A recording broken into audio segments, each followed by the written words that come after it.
Hi guys, welcome back to my channel payesh kitchen. আজকে আমি তোমাদের সাথে বাঙালি রান্নাঘরের একটি জনপ্রিয় ও সুস্বাদু পদ খয়রা মাছের ঝোল শেয়ার করব।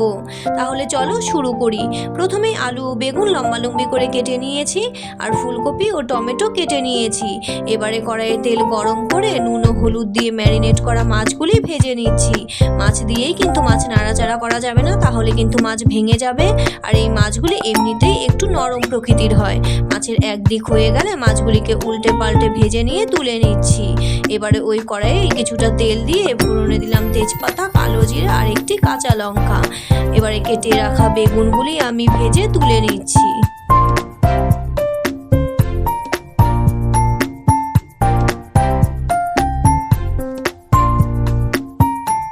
এখন আলু ও ফুলকপিকে হালকা করে ভেজে নিচ্ছি।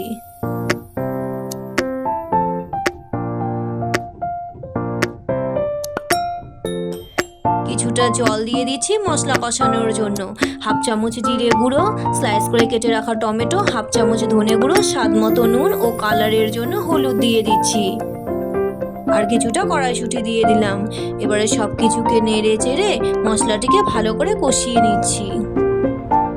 মশলা কষানো হয়ে গেছে, এবারে ঝোলের জন্য পর্যাপ্ত পরিমাণে জল দিয়ে দিচ্ছি।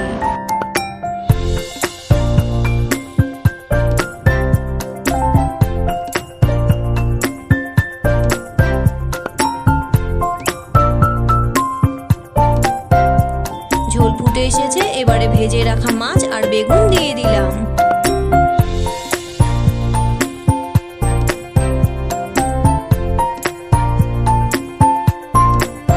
একটা কাঁচা লঙ্কা দিয়ে দিলাম। 5-6 মিনিট মতো লো টু মিডিয়াম ফ্লেমে ঝোলটিকে ফুটিয়ে নিয়ে আমি নামিয়ে নিচ্ছি খয়রা মাছের ঝোল।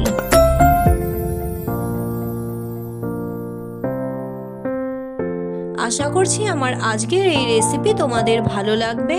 আর ভালো লাগলে প্রতিবারের মতো আমাকে কিন্তু কমেন্ট করতে ভুলে যেও না।